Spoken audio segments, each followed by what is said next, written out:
Mutale mwa Kizito webale nnyo tukyali ku nsonga ez'ebyokwerinda olunaku olwaleero omwogezi wa poliisi mu ggwanga Fred Enanga bw'ati avuddeyo n'akola okulabula eri bannayuganda abateeka ebibakwatako ku mitimbagano.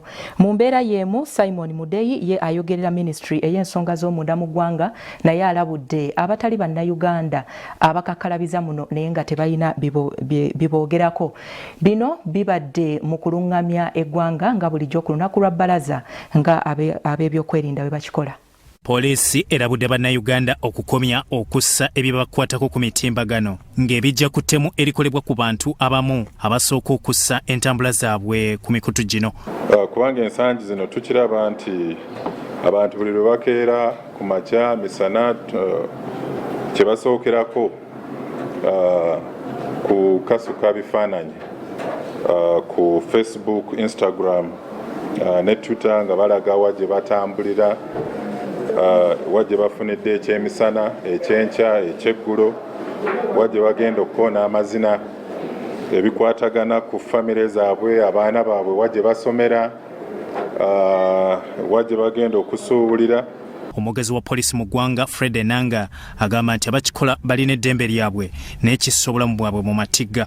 Oba olina information nnyingi nnyo wenna oba weeyanjadde kubanga kaakati kiba kyangu nnyo oli okutegeera kiki ky'okola kumpi buli lunaku ne balyoka bakwetegekera ne bakutuusaako obulabe. So twagala okuwabula abantu baffe aba bulijjo nti obanga oli ku mikutu gino gezaako okuteekayo information esaana togenda nnyo wala.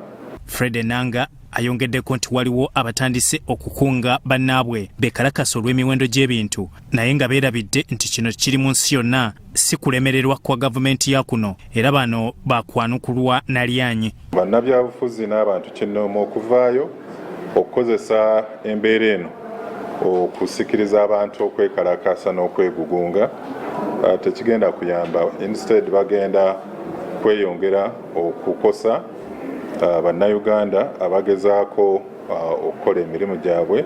Obufere obususse nga bukolebwa abali ku bodaboda Enanga alambise bw'ati n'awa n'abazze battibwa okulikyaza oggwanga abadde kaawo w'ebukwo eyattiddwa ematugga emmotoka n'eyokebwa.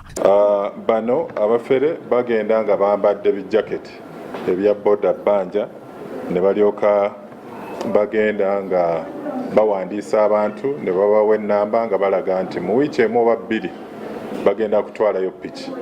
Batambula ne piki 5 eziri ku display ezisikiriza abantu.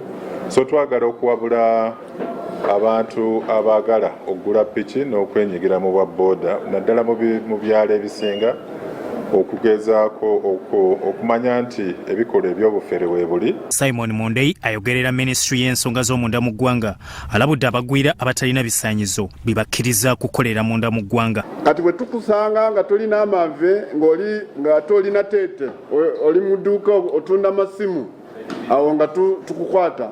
Bwe tukusanga nga oli wa Kiseka otunda spare parts z'emmotoka nga tukukwata. Ate bwe tukumala okukwata tobaako kirala kyonna kyokola tukutwala mu kooti. Bw'omala ogenda mu kooti n'osasula enkasi. Bw'omala okusasula nga tukola ki nga tukutiika ng'oddayo ewaabwe. Muleeterwa Anatoli omukwanaganya wa poliisi n'omuntu wa bulijjo agamba nti abakuumaddembe balina okukomya okwenyigira mu bikolwa eby'okutulugunya abantu ku ttaka.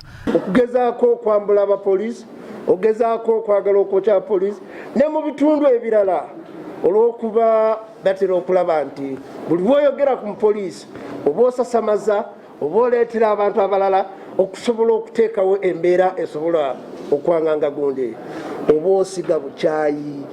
Agnes Yugoye avunaanyizibwa ku kulwanyisa okukukusa abantu alaze okunyolwa eri abayizi abanyagibwa ensimbi nga babasuubiza okubatwala ebweru w'eggwanga.